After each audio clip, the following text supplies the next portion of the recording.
ఒక విషాద వార్త. సిపిఎం ఖమ్మం జిల్లా కార్యదర్శి నున్నా నాగేశ్వరరావు సోదరుడు నున్నా రమణ రోజు తెల్లవారుజామున ఉదయం స్వగృహంలో గుండెపోటుతో మరణించారు.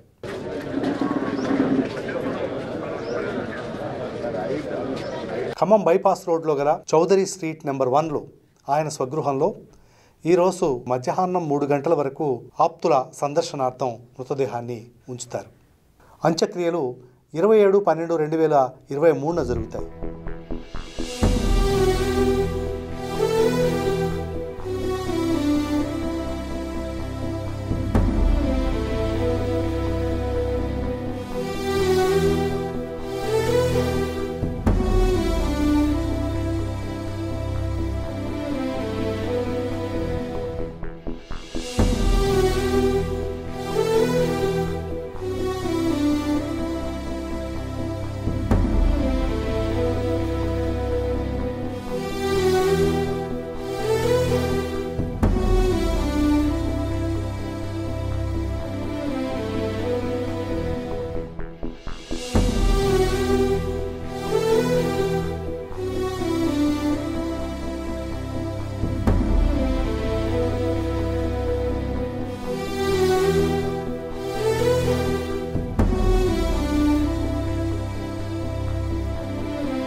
సిపిఎం రాష్ట్ర కమిటీ సభ్యులు పోతినేని సుదర్శన్, కార్యదర్శి వర్గ సభ్యులు బండి రమేష్, జిల్లా కమిటీ సభ్యులు వై విక్రమ్, ఎంఎల్ పార్టీ నాయకులు పోట్టు రంగారావు, రాయల చంద్రశేఖర్, ప్రముఖ వైద్యులు భారవి, జి వెంకటేష్, అలాగే సిఐటియు నాయకులు కళ్యాణం వెంకటేశ్వర్లు, ఐద్వా జిల్లా కార్యదర్శి మాచర్ల భారతి తదితర ప్రముఖులు ఇప్పటివరకు ఆయన్ని సందర్శించారు.